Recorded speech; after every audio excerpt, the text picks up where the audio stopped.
But for our listeners, if you're listening to us right now and there's some background noise, they're working on the roof, and there's just nothing we can do about that. We could pull them off the roof, but then the roof wouldn't get done. That's right. Stay on the roof, brothers. Get Raise done, the roof, fellas. Raise the roof.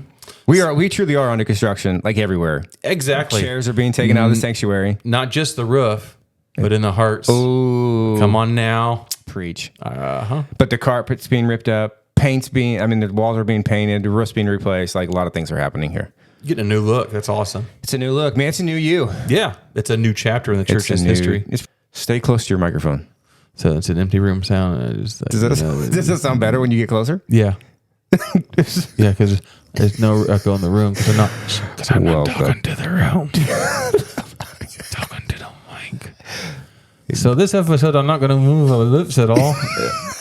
So for all the ventriloquists out there, Beer talk. love it. It's beer talk. It It's is. beer talk with Andy and Ty. How bad is your sticking in the mic? It gets stuck to it pretty hard. It actually hurts. My mustache gets in there. It rips it. But guys, Velcro. welcome to the very first episode of Walnut Street Podcast, where this podcast is truly all about normal people like us sharing extraordinary stories. I think the word normal. Don't use normal with us. It's like one of the most misused words. Like it's normal things that lead to great things. Like I say it all the time in training. I have never been normal. You're truly not. I've never been accused of being normal either. But you are normal though. I believe that I'm a normal me. Maybe we should ask your wife. Are you normal? No. Maybe you should ask me. I think I've known you more than You have. your wife has. So you should ask me. I have got more history with you than my wife. I'm just kidding. Okay. I'm just kidding. But welcome to the podcast. This is the very first episode of Walnut Street This Podcast. is number one. It's pretty exciting. That's right. Really excited to be here. I'm excited too. We're really starting us off on a high note. We are with you Wow. and me sitting in the see-through studio. That's you and I, Ty. Maybe you should give us that intro one more time right there. Right now? Yeah, give us that intro. Coming to you from the C3 Studios in the corner of 4th and Walnut in North Manchester, Wow, Indiana. What an intro. Here with your host, Mr. Tyler Walker. Wow, that's so good. That's so good. The crowd. Most podcast platforms are used for like celebrity status people who just share how they become successful. But I really wanted to give a platform for people just like us.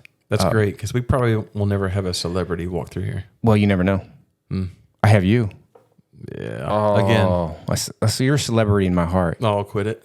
Oh, I will. Okay. But welcome to the very first episode. Yeah, we're here. But so what's up, man? This is you're Andy Slaymaker. You really don't need an introduction. I appreciate that. But do you want one? Do you want me to give you my intro for you? Yeah. Let's hear it. Ladies and gentlemen, welcome to the Walnut Street Podcast at 4th and Walnut. This podcast is all about normal people sharing extraordinary stories. This man needs no introduction. You're doing good. Keep it together. Keep it together. Keep it going. I feel like I have like a movie. You do. I don't know what you ate today, but it's working for you. What I smoked. But and then it's really kind of crazy too because I'm sweating because there's no air conditioning in this room. We actually have to turn it off Because we are positioned right above the supply. So when it's on, it's crazy. So if we sweat, it's because it's actually really hot and it's like 99% humid out today. So and we're working hard for our money, hard for our money. Why the podcast? Why did you start it? Well, that's a great question. And I think one of the main reasons that we started the podcast was we wanted to give a platform, a space for people to share like what makes you you.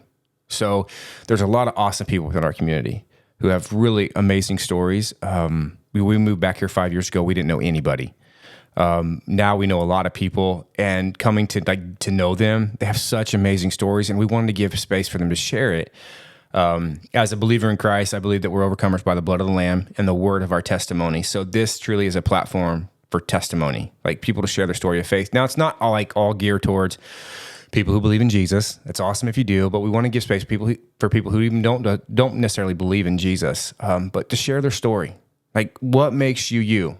You know, because we all have a story. So that's basically all it is. Like nothing crazy here. That's awesome. Because, not everyone has a podcast. This is the first time I've been on a podcast. And you're doing great. And this might be the last time I'm on a podcast, you're like a radio guy. Hey, you should probably do the weather. Yes, true. Hold on, before you do the weather. Yes. No, go ahead and do the weather. All right. Thanks. Looking outside today, it looks like it's partly cloudy with a chance of rapture. So make sure you take your Bible with you. Don't get caught without it. Wow. Back to you, Ty. What was that? And if I was to do it again? It'd sound the same. Do it again, one more time. Current weather conditions is cloudy with a chance of rapture. So make sure you take your Bible with you. Don't get caught without it today. Back to you, Ty. That is Andy Slaymaker with the local weather Thank you, update. thank you. Or maybe it's the Kingdom update. The kingdom. There you go. But that's really cool. Yeah. So that's what this podcast is all about, man. It's I want to, or we want to give a space for somebody to share their story. We've already been doing interviews, right? And I've already getting that feedback of like, man, that was so awesome to be able to share my story. And it can be very vulnerable, scary.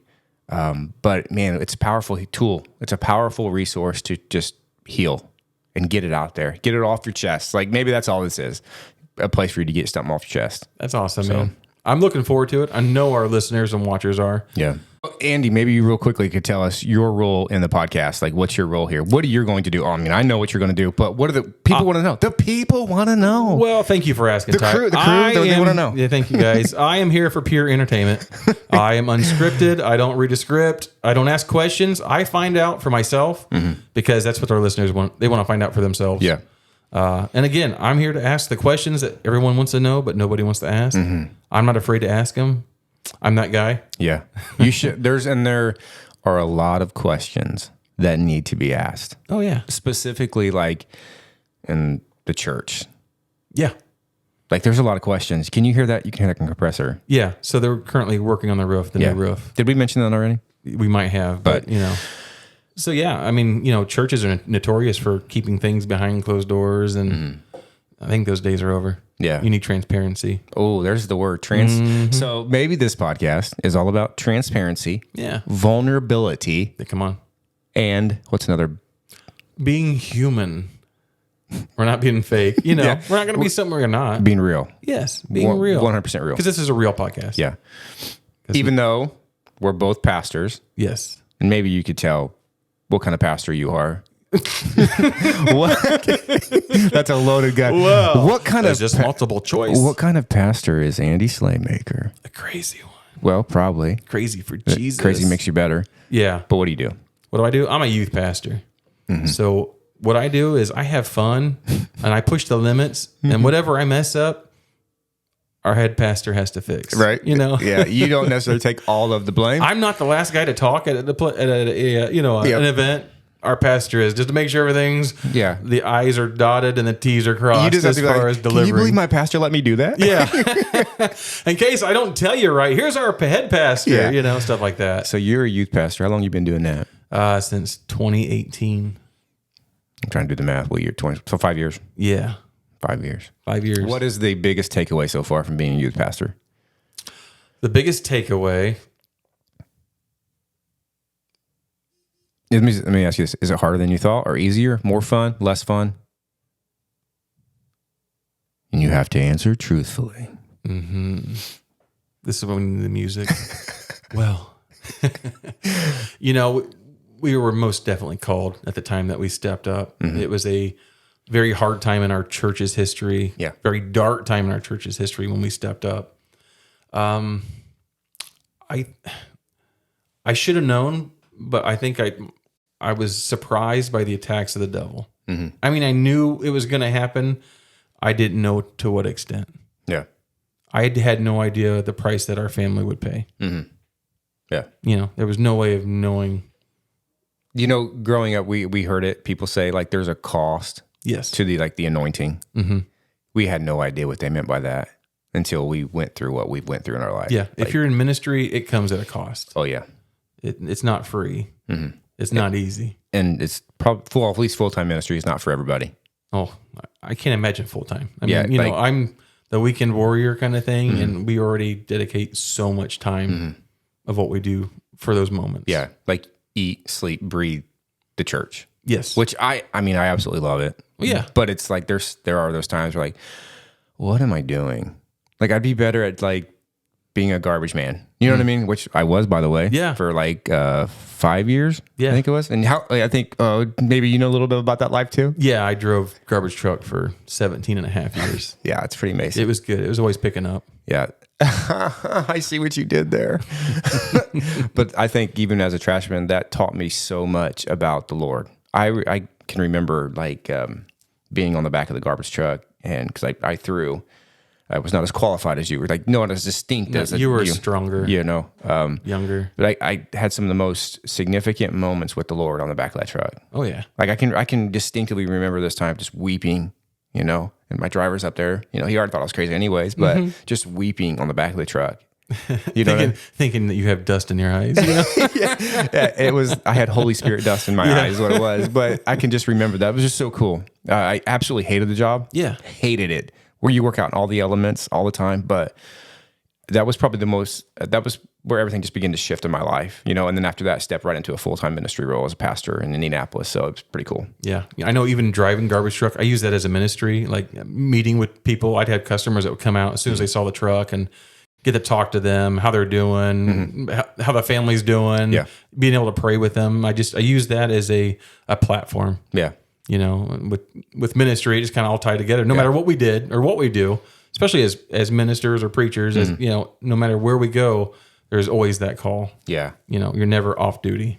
There's pros and cons, right? There's pros and cons to everything in life. But one of the of being a garbage man was the tips. Oh yeah. Around Christmas time. Like the food, cookies. The better you took care of your customer, the better the tips You're were. getting tips around Christmas. So what was like the best tip you ever received as a garbage man?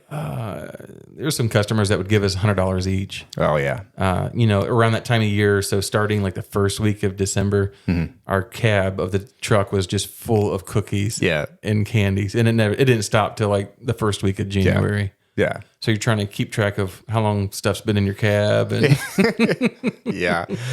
So if you take care of your garbage man. Yes. Take care of the Don't mailman. Forget to tip anybody that is a service to you and your family. Yes, you pay a monthly bill. I get it. But if you go above and beyond, they're going to remember. Oh, 100%. I had those customers that would take advantage of us. It's like, okay, I'll remember that. Yep. But the customers that took care of you, you never forget them. No, you take care of them. Oh, 100%. You want to save yourself money in the long run? Tip your garbage man. Tip your garbage man. Take care of those people. That's crazy. Hey guys, can you? Who aren't we paying? Guys, can you please make sure the fan gets turned off before we press record? I'll get the guy. Hey, Andy, can you? Where'd Andy go? I'm back, folks. Did you miss me? So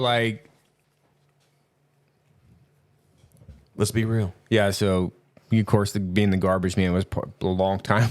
We're knocking knees. Why are you so far? If I make a good video content. What for real? Tar. We've talked about the thought of, well, I can't even think of what I'm trying to say here. Guys, we really got Zeta. We got to make sure the microphones or the fans are off before we press record. We need quality. Where's Andy? Where is Andy? Anybody seen Andy? There you are. I found you. Are there no volunteers anymore? Nobody has a servant's heart. It's for you. It is. Not. That's you. That's me. That's you. So yeah, being a garbage man had its pros and cons, but let's talk a little bit about your growing up. I think you farm. I know you farm. You have farmed. So let's talk about that a little bit. So yeah, my dad, family, that side of the family has been farmers forever. So grew up on a farm. I'm a hunter, like hunting. Do you like to gather or a hunter? What are you, a gatherer or a hunter? I'm more of a hunter. For instance, I like going out and sitting and hunting, like, in a stand or a hunting blind. I'd rather do that than gather because, like picking raspberries, I get tired pretty easy. So what do you hunt? Deer, mainly. Turkey. I love hunting turkeys. Turkey is my favorite. You've never invited me to hunt turkey? No. What's aggravating about turkey hunting? What? Is when you get outsmarted by a turkey that has a brain the size of like a pea. You know what I'm saying? Like, that's aggravating. It's like, where do I land on this food chain? I've never done it. No, you've never invited me, just so you know. Oh. You have invited me to deer hunt, but never a turkey hunt. Well. Just saying. If you start saying yes, then maybe we'll expand that opportunity of hunting for you. What do you farm? Like, what is your... So my dad does corn, beans, wheat, then hay. So at our house we have hay. Hey, everybody. So we have hay, which is currently down. It's been down for a week, and we just can't get it dry because it's humidity. So yeah, I grow all my own hay for my animals. I have we've got a llama and some cows. Llamas, they're ridiculous. They're kind of worthless, I mean, there's not much you could do. My daughter has them in 4-H, but when they come home, they just roam around. They are ridiculous, but I will say they're probably the most fun to watch or like look at. They are different. The goofiest looking animals ever. Very goofy. like when I see one, like, what's up, dude? Yeah. Like, that's just what I want. They all have personalities. And yeah. They actually, I feel like they moo at you. Under like, They hum. Yeah, it's so weird. It's so weird. Yeah. But what's your favorite shotgun? Favorite shotgun? Gonna be the 410. It's not the most powerful, but I grew up with it, and it's just always been a favorite. Like, is that a squirrel hunting gun? Yeah, it's like a pencil load. It's real narrow. It doesn't kick. It's just a gun you can shoot all day. What's the most powerful gun you have? I've got a I got an M9130. I don't know what that is. Okay, it's like a World War II rifle with the bayonet on the end. Oh, Heavy stock. It's almost like an M1 Garand, but a little bit smaller. do you remember that one time we were at your house and you have like, is it a cannon? Yeah, I have a Canon. You have a cannon. Like, It's like an 80-pounder or something like that. it's ridiculous. Do you still have that? I haven't shot it in years. I probably haven't shot it in 4 years. We should probably do that. Yeah. We should probably take the people along with us because the people want to see that. So last time I shot it, I was, 50 yards from my barn. And when it went off, stuff was falling off the walls of my barn inside. Like I had to go pick all that It's stuff back loud. up. I remember it being very loud. Oh yeah. The ground below it will be smoking, like steaming after it goes off. So crazy. Yeah. People are like, why do you have a cannon? I'm like, oh, why not? Oh, where did you get a cannon at? I got that at an auction. It was a farm auction. They're just selling a cannon. Yeah, this guy was an engineer and he had made this. And it was he made it. Yeah, it was a homemade one. Is that even legal? Like, can you make cannons? Yeah, it's all black powder. Okay. Yeah. I don't know. Yeah. Just shouldn't be launching things from it. Guy just wakes up one day. You know what, honey? I'm gonna build me a cannon. Yeah. So I asked the guy. I said, "Have you ever shot it?" After I purchased it, he goes, "Oh yeah, we used to stick metal bars in it and shoot them across the field." And he said, "We'd never see them land." Welcome to Indiana. I was like, "Yeah, welcome to I Indiana. want one of those." Yeah. You've never shot anything out of it? No, Yeah. just pure black powder. It's just such a liability. Yeah. People want to know that. Yeah, I have no idea where it's going to land. So Yeah. That's crazy. hopefully, I'll never have to use it. Sure. One would hope that you don't have to use your cannon. That's funny. Yeah. So, what's your favorite gun? Well, I have one. Ithaca? Yes. It is the gun that my grandfather gave me. That's the gun that he trained me how to shoot a gun on. It is a 12 gauge Ithaca. I would assume semi-automatic. It's pump, I don't know a lot about guns. Yeah. But it's a pump. Yeah. So semi-automatic probably. Yes. I think it takes like 5 shells maybe. But that is the gun he gave me because it's the one he trained me how to. And my grandpa was very good at shooting guns and safely, of course. But I really don't have like a big interest in like hunting and stuff like that. But what hunting experience that I do have is because of my grandfather. Yeah, Ithaca though, I still have it. It has a rifled barrel. As if I know. It's called the Deer Slayer though. Like it's engraved, Yeah. and it has Deer Slayer. Of course, I have it stored properly. It's all locked up, but I haven't shoot it. And I think the last time I shot it was probably with you at your place, maybe That would have been a long time ago. years and years ago. But that's my favorite gun by far because just what it means to me. My grandfather, who growing up with him was my best friend. He's the one who really taught me how to work. Gave me a work ethic, but he showed me how to do things. Like he took me hunting, and I actually have killed a deer. Like I did that. Have? Yeah, I would do. I know, right? I haven't always lived in the city, folks. Oh, okay. but and I know how to like gut one, and he would butcher all of his own deer. And I'm not saying I really know how to do that, but I remember him doing it. I can distinctly remember the smells, of his John Deere tractor starting up at the middle of the night to take a deer and hang it and stuff like that. It's just cool. But my grandfather, unfortunately, he's not with us anymore. Great memories. Yeah, unfortunately, yeah. Great memories, yeah. That's my favorite gun, though. Cool. Next question. Okay. What is your favorite instrument? Favorite instrument, for those that may not know, they don't know that we were in a band. We're an American band. Of course, like a worship team. But my favorite instrument, it's changed over the years. Started out playing drums. Then went to the bass, then the acoustic, fiddled around with piano and harmonica and stuff like that. But I would say that this season in my life, it's definitely going to be the flat top. Okay. The old 6-string. And what guitar is your favorite? Do you have like, what's your buddy, personal favorite? Buddy, it's going to be that one right there. It's the 1% behind you right now in the studio here. There's two of them. Let's be more specific. Okay, let's see. Okay, so I have a Bentley back here. I see. I think it's called a Bentley. I don't even know. I'm terrible with names, but it's a good guitar. but it's a great guitar. It's easy to play. However, I love the tone of the guitar I bought off of you years ago. You should.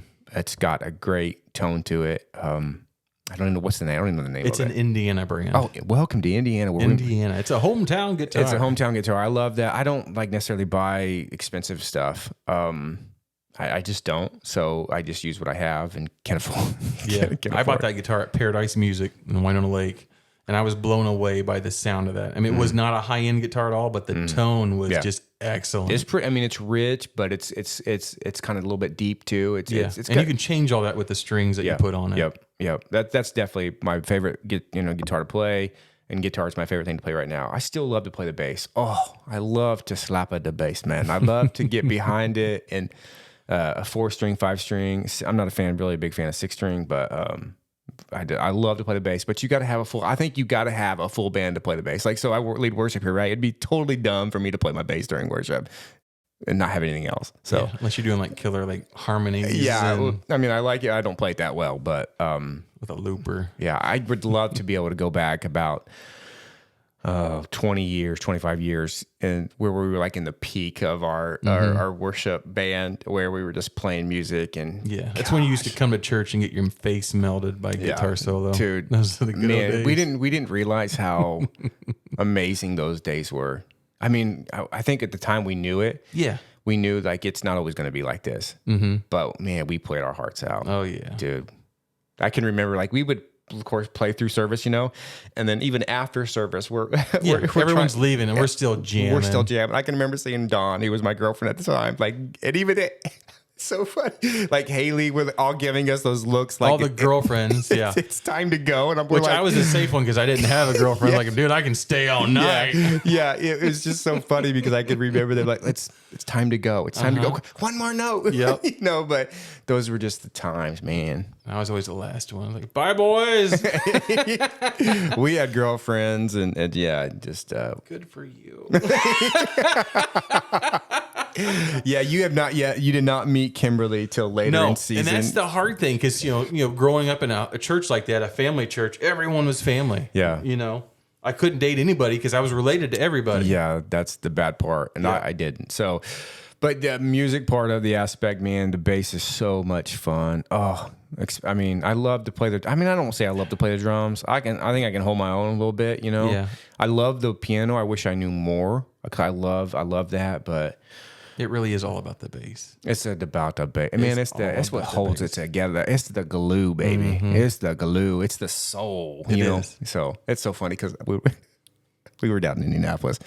People would hear me play the bass, and they thought I was a black guy. Oh, yeah? I was a black guy. No, I'm the whitest guy. They were stereotyping your But yeah, the fingers, man, they don't lie. They don't lie, baby. Mm. So, but yeah, what about you? Your favorite thing to play? It'd be guitar. Guitar. I can't play right now because I chopped part of my finger off. Yeah. And it's healing, but I need that thick skin back. But guitar. I got a 1956 reissue gold top, and that is my favorite guitar. Mm. I mean, I don't care what we're playing, where it's at. Yeah. That's my guitar. 1956. Reissue. Gold top. Yeah, they came out with it for just a short term. So for the people who don't know, what kind of style is that? That's a Les Paul. That's an Epiphone Les Paul. Les Paul. Yeah, it is. Mm-hmm. Yeah, and you're really good at the guitar too. I used to be. Yeah. I could be again. Give me a minute. Yeah. You've been playing the bass a lot during church. For a lot. Because you have to hold it down. I got to represent. You got to represent. But I mean, so like worship's just a huge part of our life. But yeah, music is, music. That's good. You may hear during this broadcast a compressor in the background. That was actually pretty good. Pretty good. The girlfriend part of it, you're a little late in the stage. We prayed hard for you, though. We believe in the best that your girlfriend would come, and she did. But who is the lucky lady in your life? Shanae. I know her. I saved Maul. I got to save my money and be drama free for a lot longer than a lot of people. Yeah. But my wife, Kimberly, when she came there, we still tease about it. I said, that first church service, she saw that guitar player. Yeah. The rest was history. Who's that redhead behind that 6 string? That's right. It was you. That was me. How long have you been married now? That's a great question. It'll be 17 years this year. That's crazy. That is crazy. And you're 40, about to turn 41 this year. That's correct. Wow. So you're like 9 years away from 50. Let's not talk about that. You're 50. Let's focus on today. So almost been married. Well, you're going on 20 years, and then you're almost 50 years old. What's the biggest takeaway of your life so far? What's the biggest thing, the biggest takeaway of your life? What is things you wish you would have done differently? Maybe not done. I do have one regret in life. Only one. Only one. One. I've made a lot of mistakes, believe me. You have, and I was my word. I was part of those mistakes. Yeah, no. But one regret, I didn't go into the armed forces. That's something if I had it to do over again, I would have done that. You're just so funny you say that. I have been thinking about that a lot lately. Well, it's too late now. It is. They would not accept us at this age. I feel like I'm in better shape now than I was when I was 18 years old. But enlisting in the military, what branch of service would? Hold on, let me guess. You go. In the Navy. I was gonna say, you want to be in what? I want to be in McHale's Navy. Coast Guard? What? What do you? The Coast Guard would be a safe thing. And I was told this by a Coast Guard person. They said, you know what? You never leave the country. Mm-hmm. That's true. Yeah. Everyone else leaves the country. Coast Guard never leaves. It never leaves. Yeah, I think, of course, the way that I think, I'm always looking for the hardest thing. I don't know why I'm like that. I'm always looking for the hardest thing to do. I don't know if it's an ego thing or just pray for me, but so of course, what's the most dangerous position? Yeah, I want that. I want to do. I want that. That's like Marines or special forces, But serving our country is, that's a pretty great privilege, even in the culture that we live in today. That I still believe in our country. You know what I mean? I still love our country, the United States of America. Born and raised on those playgrounds where I spend most of my days. But but I think at this. So what was it? What's the branch of service you wanted to go into? It probably would have been the Army. Yeah. Play it safe. Yeah. I'll drive around trucks. Totally just kidding. I'll move gear. Don't put me on lines or nothing like that. You're a cook? Yeah. Totally no disrespect for anybody who does that. I have high respect for those people. Yeah. But even, having that regret, it does, I don't know.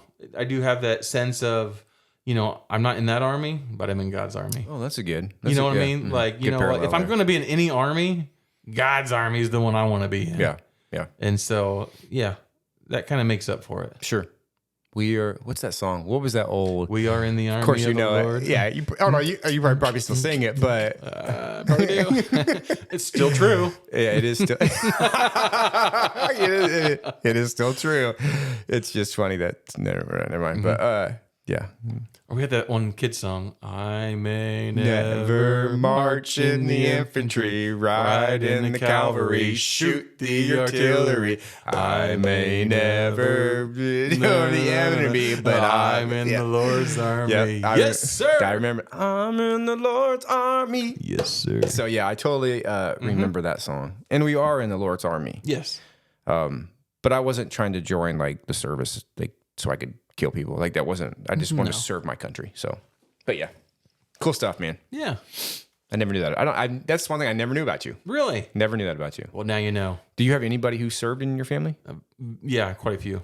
Okay. My aunt was the very first female reserve canine officer in the Air Force. Which one? My Aunt Roberta, my dad's sister. Oh, I'm not too familiar with Roberta. No, she passed away with cancer, but yeah, she served in Desert Storm, and really, she would send me pieces of bomb, fragments, shrapnel, stuff like that, because it was out in the desert. They'd pick that up. She'd send me MREs to eat and stuff. Really? I never knew this. Yeah. Why am I just hearing about this? I don't know. You never asked. We never had a podcast to talk about this stuff. You didn't give me the platform to share this with you and everyone watching. This is an amazing part of your story. I didn't know you had that in your family. Yeah, and I got multiple cousins that served, and yeah. That's cool. I think I don't know a lot of my family's history, but I know my great grandfather served in World War II. Which I knew him, Clifton Uli was his name, and I remember visiting him when I was a young boy, and very interesting man, but he actually got ran over by a tank in World War II, survived obviously, and then of course my father served in the Marines. So yeah, I think my brother served in the Navy. So yeah, I forgot about that. yeah, Trent. Mm-hmm. Served in so I think that'd been great if we could have, should have, maybe. I don't know. Yeah. I don't know. Hindsight's Maybe we wouldn't be here talking about it. maybe not.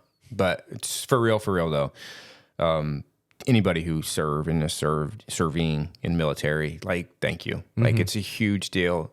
Regardless of what our government looks like it's still a huge deal to say, you know what, it's the most selfless thing you can do. Yeah. And Bible talks about it, right? To lay down your life for somebody else, Yeah. especially people you don't even know, like me. Yeah. Thanks for putting your life on the line for a bunch of losers like us. Seriously. A bunch of normal people like us. Yes. But no, for real, thank you. That's when the flag comes up. And the sparkler comes up. God bless America. Happy July. That's July 4th. America. America. But I am proud to be an American. Can we even say that in today's culture? Like, I'm proud to be an American. It would probably be interpreted the wrong way. Like, I'm just proud to be an American. I'm just what it means. Trump. Take that We're not out. going to start that. Take that out. No, but so this is episode 1 of our podcast, and This is the genesis of the this podcast. is the beginning of it all. And truly, people that are going to sit behind this table or at a different table, to give them an opportunity to share their story is an amazing gift. So that's what this is all about, man. And you're part of it. This is exciting. Super pumped. So for all of those that are hearing background noise, the space is still under construction, but we're coming to you, and we're going to give a lot of stories. This is the goal. What's our goal? Tell them, Ty. We're recording the latter part of the week, so Thursday and Friday, and we're to release the podcast every single Tuesday. Okay? And where can they find that podcast? I'm so glad you asked this. So the number one avenue that you're going to find this is YouTube. So YouTube Walnut Street. It's going to be there. Okay? Walnut Street Podcast. And then the goal is to get it on Spotify and iTunes. There's a lot of groundwork you got to do before you can do that, but that's the goal. So make sure you subscribe, make sure you like it, share it. And if you're interested on being on the podcast here in North Manchester, wherever you're at, we'll get you here. We want to hear your story because your story matters and it's worth being shared. We want to talk to you. We want to talk to you. Always remember, I think a lot of us maybe view our story as not significant. It doesn't matter, but all of us have been through something. Mm-hmm. Now it's time to share it because your story, it matters. Maybe you've been through something that you want people to know what not to do or what to do or help them along their way. And you're going to share some of your story Yes. in a later episode, which is amazing. If you've not heard the Slaymaker story, #Fear is a Liar. It's an amazing story, but it's a very deep story as well. Yeah. And it's definitely worth sharing. And everybody needs to know what you've been through. And I'm going to tell them. Tell them. But not today. Not today. So thanks for tuning in. This is episode 1 of the Walnut Street Podcast. Later. That was good.